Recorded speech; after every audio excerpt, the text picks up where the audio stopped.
Mixtures जब दो या दो से ज़्यादा एलिमेंट्स या कंपाउंड्स तभी तौर पर बगैर किसी मुतय्यन निस्बत के बाहम मिल जाएं तो एक मिक्सचर वजूद में आता है।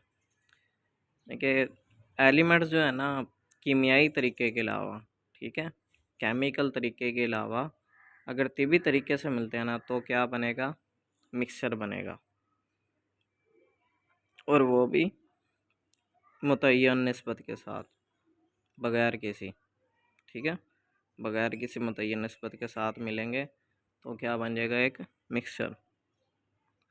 बाहमी मिलने के इस अमल में इन अशिया की कीमियाई तरकीब और खसूसियात बरकरार रहती हैं। यानी कि इस सूरत में जो है ना, खसूसियात उनकी बरकरार रहेंगी जो पहले थी ना। यानी कि मिक्सचर की जिन चीज़ों को मिलाया, जो प्रॉपर्टी पहले उनकी थी, जो जो चीज़ें जैसी उनके अंदर पहली चीज़ें मौजूद थी, वैसी ही बाद में मौजूद रहेंगी। मिक्सचर के अज़ाए तरकीबी को तिबी तरीक़ों मसलन distillation, filtration, evaporation, crystallization, magnetization के ज़रिए अलग किया जा सकता है। मिसाल मैं ये दे देता हूँ, जिस तरीके से हाइड्रोजन गैस है, ऑक्सीजन गैस है, हम इनको मिलाते हैं क्या कहते हैं, कीमियाई तरीके से, ठीक है। कीमियाई तरीका क्या है? केमिकली तरीके से हम इनको हीट करते हैं और इनको आपस में मिलाते हैं बहुत ज़्यादा मुश्किल से, तो ये क्या बनता है? पानी बनता है। तो इधर क्या बनता है? पानी बन जाता है। लेकिन अगर हम ऐसा करें कि आप देखें ना, अब जब वो कीमियाई तरीके से मिले तो हाइड्रोजन गैस थी, ऑक्सीजन गैस थी। ऑक्सीजन की अलग खसूसियात थी, हम इसको सांस लेके ज़िंदा रह लेते थे। हाइड्रोजन की अलग खसूसियात थी, वो भी गैस थी। लेकिन पानी को हम अंदर अपने जिस्म में लें और इसके अंदर से सांस अलग नहीं कर सकते, ऑक्सीजन अलग नहीं कर सकते और ज़िंदा नहीं रह सकते पानी से, कि इसके अंदर भी ऑक्सीजन है। तो इसकी खसूसियत क्या हो गई है? बिल्कुल ही चेंज हो गई है। हवा जो है वो हमारी क्या कहते हैं, ज़िंदा रहने में मदद देती है, और पानी हमारी प्यास बुझाने में मदद देता है। तो दोनों के अंदर हालांकि ऑक्सीजन है, तो क्या हो गई? खसूसियत चेंज हो गई। लेकिन जो होता है ना मिक्सर, मिक्सर में यूँ समझ लो कि आप एक सैलेड बना रहे हो। मसलन आपने दो चीज़ों को मिलाया, दो एलिमेंट्स एलिमेंट्स को मिसाल के तौर पर मैं ना बड़ी कोई अजीब सी बना देता हूँ, कोई भी एग्जांपल। आपने फ्रूट्स ले लिए हैं, आपने ग्रेप्स ले लिए हैं एक तरफ से, और दूसरी तरफ से आपने ले लिए एप्पल। आपने ग्रेप्स और एप्पल सिर्फ दो का बताता हूँ, ठीक है, इन दोनों को मिला दिया, ठीक है, और एक चाट सी बनाई। अब आप क्या कर सकते हो? जो मिक्सर बन चुका है ना, उसके अंदर से एप्पल को भी अलग कर सकते हो, ठीक है, और ग्रेप्स को भी अलग कर सकते हो, ठीक है, इजीली अलग कर सकते हो, और उनकी खसूसियात भी क्या रहेंगी? बरकरार रहेंगी। ग्रेप्स का अलग टेस्ट आएगा अलग करने के बाद, या खाओगे आप इसको इकट्ठा करके खाओगे तब भी उसका वही टेस्ट रहेगा।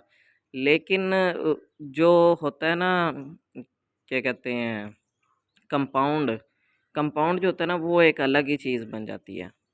उसमें अलग करने वाला मामला नहीं होता। जिस तरीके से मैंने पानी की मिसाल दी ना, हाइड्रोजन और ऑक्सीजन को मिलाया और पानी बन गया, ठीक है। इसमें हम सांस नहीं ले सकते, ऑक्सीजन उसके अंदर है पानी के अंदर, लेकिन उससे सांस नहीं ले सकते। तो और क्या कहते हैं, मिक्सर के अंदर हम इजीली अलहदा कर सकते हैं। कौन सी मिसाल दी थी मिक्सर के लिए हमने? कि बस इनको आपस में मिला दिया है चीज़ों को, मसलन ग्रेप्स और एप्पल को मिला दिया आपस में, और समझ लो वो एक चाट सी है। ग्रेप्स हो गए, एप्पल हो गए, बनाना हो गया, और इसके अलावा मैंगो हो गए, और भी जितने भी चीज़ें हमने कोई चाट वगैरह बनाई है, अब उनके अंदर से हम क्या कर लेते हैं, अलग अलग भी कर सकते हैं इन चीज़ों को। तो अलग अलग करने के जो तरीके होते हैं वो कौन से होते हैं? मसलन डिस्टिलेशन होता है, डिस्टिलेशन से अलग कर सकते हैं इन चीज़ों को वापस। फिल्ट्रेशन, एवेपोरेशन, क्रिस्टलाइजेशन, मैग्नेटाइजेशन के ज़रिए ऐसा मिक्सर जिनमें अज़ा की तरकीब हर जगह यकसां होती है होमोजीनियस मिक्सर कहलाते हैं।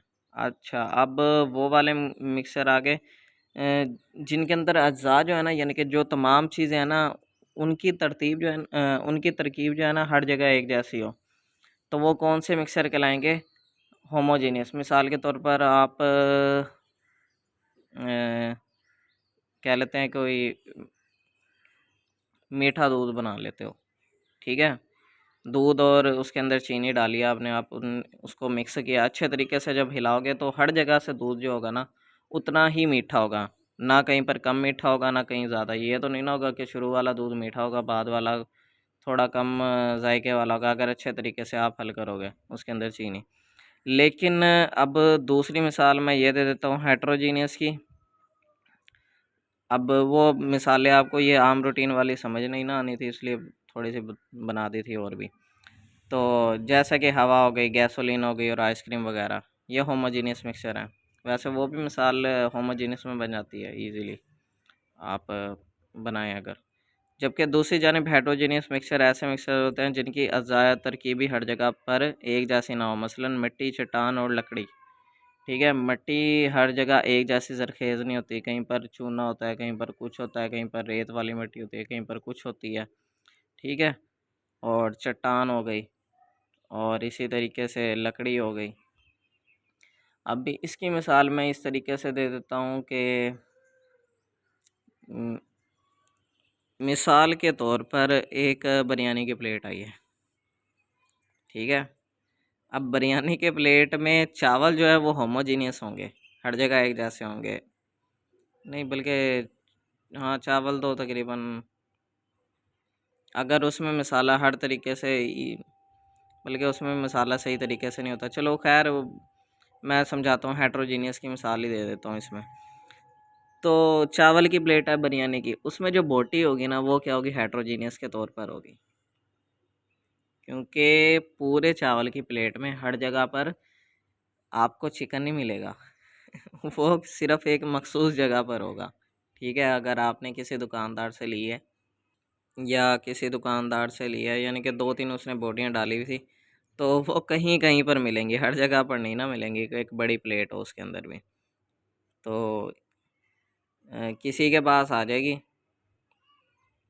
अगर परात के अंदर खा रहे हों और 7-8 अफराद खा रहे हों, तो ये भी हो सकता है एक में 3-3 एक हिस्से में एक भी ना आए। ठीक है, अगर सामने सामने से खाएं तो ये हेट्रोजीनियस की मिसाल मैं इस हिसाब से बना देता हूँ। हवा एक मिक्सचर है nitrogen, oxygen, carbon dioxide, noble गैसों और नमी का। मिट्टी मिक्सचर है रेत, चिकनी मिट्टी, मादनी, नमकियात, पानी और हवा का। दूध मिक्सचर है पानी, शुगर, चिकनाई, प्रोटीन्स, विटामिन्स और मादनी नमकियात का। पीतल मिक्सचर है कॉपर और जिंक का।